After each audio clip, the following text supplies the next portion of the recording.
Hello, lovelies.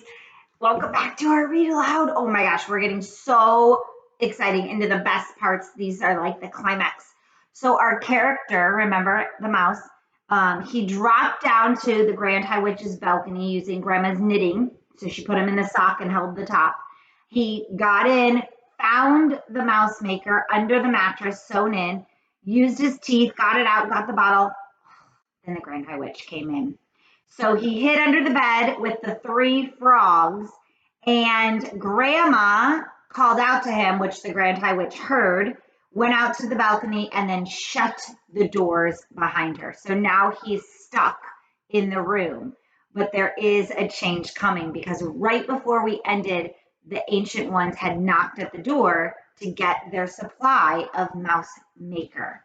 So let's see what happens in the second half of our chapter, The Mouse Burglar. All right, here we go. Sorry. I saw the Grand High Witch crossing the carpet towards the door. The door was opened, and then I saw a whole lot of feet and shoes beginning to enter the room. They were coming in slowly and hesitantly, as though the owners of those shoes were frightened of entering. Come in, snapped the Grand High Witch. Do not stand out there dithering in the corridor. I do not have time for this, or all night. I saw my chance. I jumped out from behind the bedpost and ran like lightning towards the open door. I jumped over several pairs of shoes on the way, and in 3 seconds, I was out in the corridor, still clutching the precious bottle to my chest. No one had seen me. All right, here he is. Let me find my finger here to show you. Here he is, way down here at the bottom, running out the door with all the witches in the room coming in. There were no shouts of mouse, mouse. All I could hear were the voices of the Ancient Ones burbling their silly sentences about your grandness and how kind you are, and all the rest of it. I went scampering down the corridor to the stairs and up one flight. I went to the 5th floor and then along the corridor again until I came to the door of my own bedroom. Thank goodness there was no one in sight. Using the bottom of the little bottle, I began tapping on the door. Tap, tap, tap, tap, tap. I went tap, tap, tap, tap, tap, tap. Would my grandmother even hear me? I thought that she must. To me, the bottle made quite a loud tap each time it struck. Tap, tap, tap, tap, tap, tap. Just as long as nobody came down the corridor. But the door didn't open. I decided to take a risk. Grandmama! I shouted as loudly as I possibly could. Grandmama, it's me! Let me in! I heard her feet coming across the carpet, and the door opened.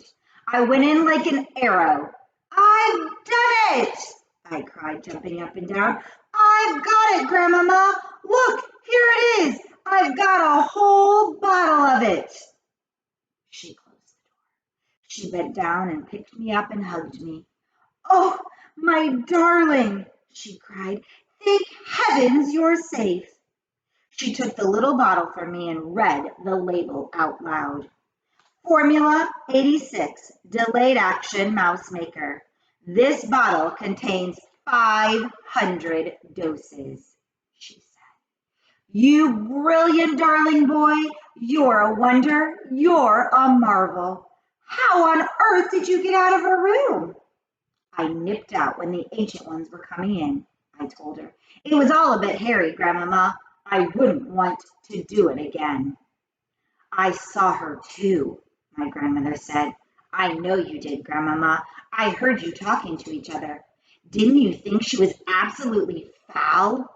She's a murderer, my grandmother said. She's the most evil woman in the entire world. Did you see her mask? I asked. It's amazing, my grandmother said. It looks just like a real face. Even though I knew it was a mask, I still couldn't tell. Oh, my darling, she cried, giving me a hug. I thought I'd never see you again. I'm so happy you got away. And that is the end of our chapter. Our next chapter is Mr. and Mrs. Jenkins Meet Bruno. You think that's going to go very well? I have a feeling it's not. I will see you again for Read Aloud time. Have a good day.